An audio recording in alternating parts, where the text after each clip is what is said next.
Will AI replace human relationships and connections? Do we still even need to learn how to code? Is AI taking away meaning and purpose? Every single week, there's a wild new AI take online, and honestly, some might be straight up ridiculous. Others, I think they're worth talking about. If you're new here, I'm Saba. After working with hundreds of businesses at Apple, USC, and now as an AI strategy consultant, I have seen firsthand how AI is shaking up industries. But let's be real, half of what we hear about AI is either hype or misinformation. So today, I'm reacting to some of the most viral videos on TikTok and Instagram, breaking down what's real and what's just hype, but more importantly, what this means for you. We're going to be covering how AI is able to code for you. Does that mean everyone is an engineer now? Mistakes people make when they talk to AI. Yes, there is a right way to talk to AI. Why teachers are absolutely replaceable in the age of AI. Do not kill me because this one went crazy on LinkedIn, and how AI could be changing the way young people are defining meaning and purpose. AI is evolving fast, and the way we think about it needs to move fast too. So let's cut through the noise and actually figure out what's going on. And if you want more no BS AI breakdowns, hit subscribe because this is just the beginning. So let's get into it. No one's coming. No one. No one's coming to push you. No one's coming to tell you to turn the TV off. No one's coming to tell you to get out the door and exercise. Nobody's coming to tell you to apply for that job that you've always dreamt about. And no one is coming to help you with AI. No one is coming to train your team. No one is coming to make sure that you have a policy and that you are feeling prepared. Taking ownership and responsibility in this very moment is probably one of the most important things we can do, not just for ourselves, but for our community and our next generation. Now, I know most people can barely keep up themselves. Even the US government, in this interview with Ezra Klein, openly admitted, we know AGI is coming and we don't know what to do. And at the highest levels, all they really care about, they said, is making sure China doesn't beat the United States. But here's the thing, you don't have to wait for permission to figure this out. We are in an era when anyone can learn, build, and take action. The people who step up now, the ones who come together to ask, what does this mean for me, my organization, and my community, are the ones who are going to be shaping the future. And if you want to know just how important this is, and I'm going to read you this article that came out today, March 14, 2025 at 10:55 a.m. Eastern Time, called Powerful AI is Coming and We Are Not Ready. And here's an excerpt from the New York Times. I believe that most people and institutions are totally unprepared for the AI systems that exist today, let alone the more powerful ones that are coming. There is no realistic plan at any level of the government to mitigate the risks or capture the benefits of these systems. I believe that hardened AI skeptics who insist that everything is just smoke and mirrors and hype, who dismiss AGI as a fantasy, are not only wrong on the merits, but are giving people a false sense of security. This may all sound crazy, but I didn't arrive at these views as a starry-eyed futurist, an investor hyping my AI portfolio, or a guy who took too many magic mushrooms and watched The Terminator. The time is now, while these technologies are still relatively imperfect, to think about your career, your life, and the type of world and community you want to shape. So if you are still waiting for someone else to come and give you these answers, just know someone else is already writing the future that you are going to be living in. And this next video is the perfect example of why people are starting to say this. I think comparative advantage is a very powerful tool. If I look at coding, programming, which is one area where AI is making the most progress, what we are finding is we are not far from a world, I think we'll be there in 3 to 6 months, where AI is writing 90% of the code.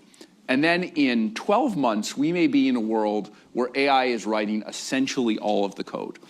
When I first heard this, I immediately thought about my time at Apple. You see, when we launched the Everyone Can Code curriculum with Swift, which started right from when you were in kindergarten all the way up until whenever you wanted to, teaching app development for free, by the way, this was the opening message in one of our books. When you learn to code, you're not only learning the language of technology, you are learning new ways to think and bring your ideas to life. And coding with Swift, Apple's powerful, intuitive, and easy to learn programming language, gives you fun and engaging ways to prepare for the future, and everyone should have the opportunity to create something that can change the world. That was the opening line of the curriculum. And it's not just Apple who say this. I want you to listen to this. Why program in Python? So weird. In the future, you'll tell the computer what you want, and the computer you say, hi, I would like you to come up with a build plan with all of the suppliers and bill of material for a forecast that we have for you. And based on all the necessary components necessary, come up with a build plan.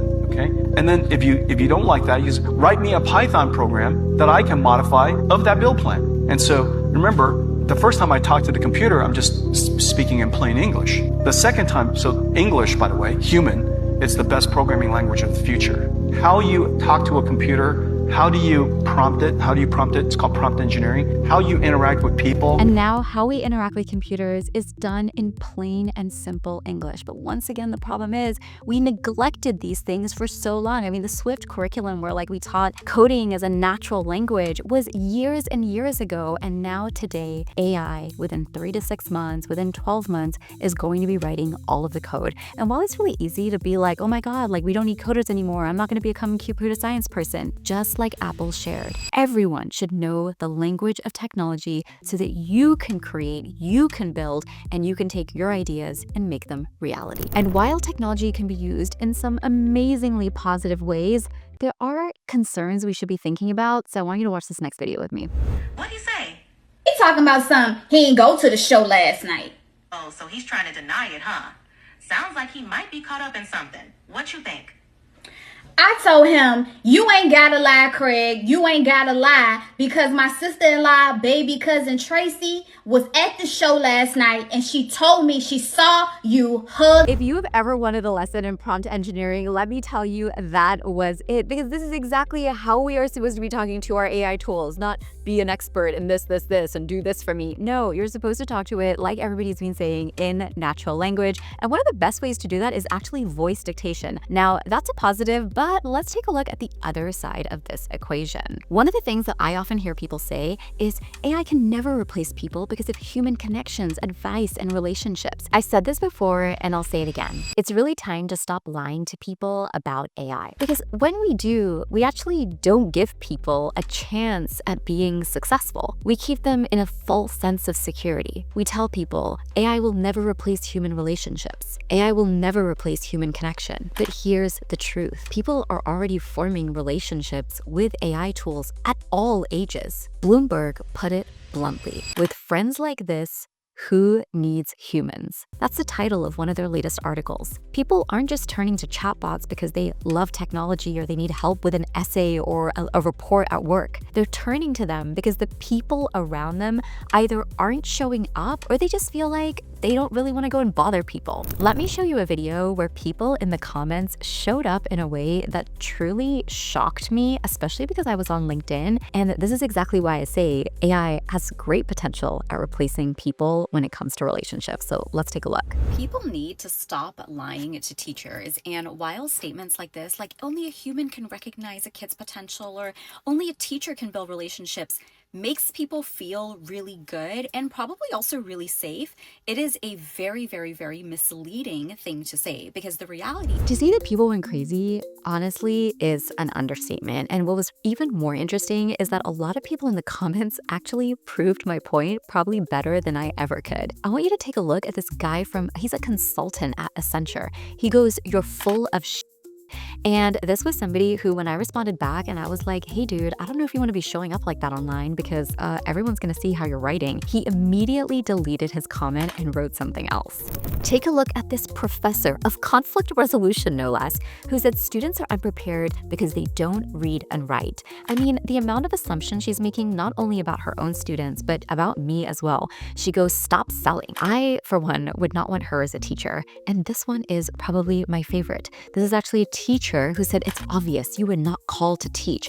You just want to get rich. Which, by the way, before I continue, can I just say, there is nothing wrong with people doing great work and wanting to make money. Somehow we have made these two things mutually exclusive, and it's just yet another way in which people hold other people back. And this was sort of like exactly my point. I am somebody who deeply believes, I've written books about why I believe a human-centered world is so important. And I heard this incredible quote that really sort of summed up this idea. It was by Thomas Sowell, I think that's how you say his name. He said, if you want to help yourself, tell other people what they want to hear. But if you want to help other people, tell them the truth. And this video is a truth that, quite frankly, it looks like people are not ready to hear. And honestly, all of these things combined are exactly the issue that I was trying to communicate. We claim that as humans, empathy, patience, and connection are what make us so different and so unique from AI. And we also assume that everybody operates at like the highest level of those. And then we immediately turn around and do the opposite. Let's take Thomas over here, who decided to edit his comment. And by the way, can we just also pause to talk about screenshots? Do not put something online that you do not want other people to screenshot and keep about you. Humans, he says, are the best. Empathy, patience, and human connection. Well, great way to practice what you preach, Thomas. So thank you for leaving this example for me in the comments. And like so many things, this isn't new. Dale Carnegie wrote about this in 1936 in his book, How to Win Friends and Influence People. He said, be hearty in your approbation and lavish in your praise, and people will cherish your words and treasure them and repeat them over a lifetime.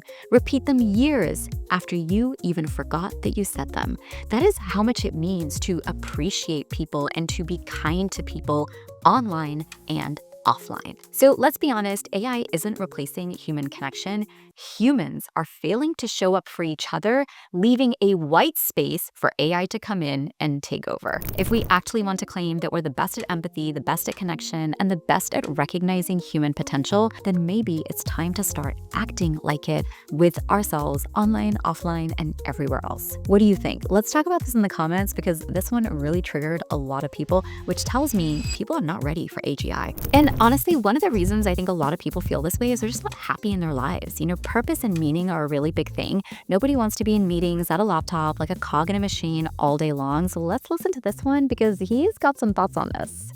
There are no opportunities. You can't buy a house, you can't get a career, there are no safe jobs anymore, AI is disrupting everything, and they feel detached from meaning and purpose. And that leaves a whole generation of young people feeling absolutely wiped out before they've even started. I know people in their 40s, 50s, 60s, I know entrepreneurs who have traditional businesses who feel that way. It's worth acknowledging that it's a widespread phenomenon. Everywhere in the world, people feeling invisible, People feel invisible. And when people feel invisible, people are miserable, and that miserable personality shows up in spaces that you might otherwise have not expected because you don't even know who they are. Daniel Priestley, though, shares a framework that he calls the 7-11-4 method, which can actually allow people to find more meaning, find more trust, and just find more purpose in the world it is that they are living in. This actually explains how people build trust to begin with when making a decision, and how we might be able to leverage technology to better connect with one another. And what if I told you the same framework that he shares in this amazing episode of Diary of a CEO with Steve Bartlett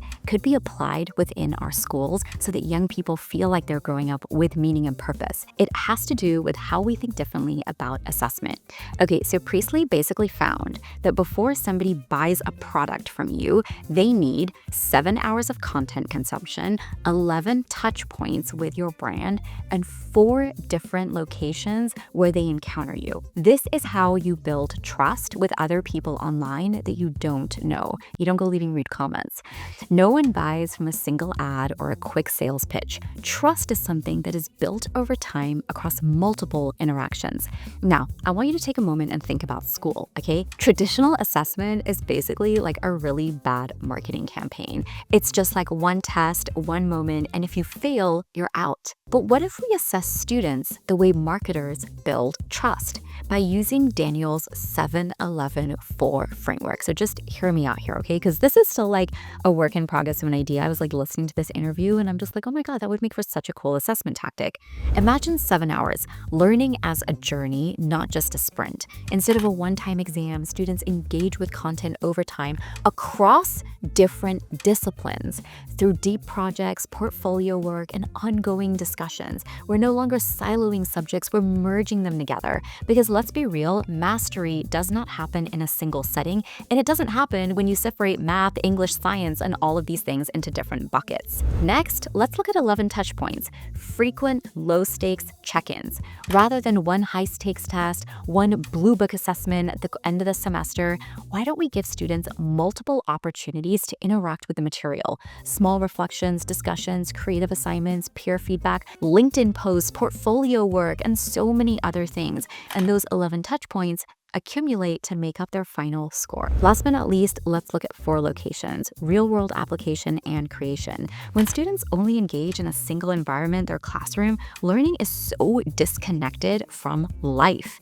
But imagine if we took these concepts across all different contexts, home, online, your community, online content creation, and asked them to create not just for you as an individual teacher, but for the world and their community. If we applied the 7-11-4 to assessment, I feel like students wouldn't just memorize for a test, they'd become creators, which is so important in a world with AI, making connections, building their own understanding, applying what they learn in meaningful ways, but above all, developing meaning and purpose, because they don't just appear for you one day in one test in one counseling session. You find your meaning and purpose is really a lifelong journey. So this isn't really about preparing students to thrive in a world where knowledge is just a commodity, because let's be real, ChatGPT knows way more than you do, but about what it means to live in a world where intelligence is a commodity and I have the human agency to design my own why. So I really want to know what you think. Should we try using the 7-11-4 method in assessment, and what would that look like for you?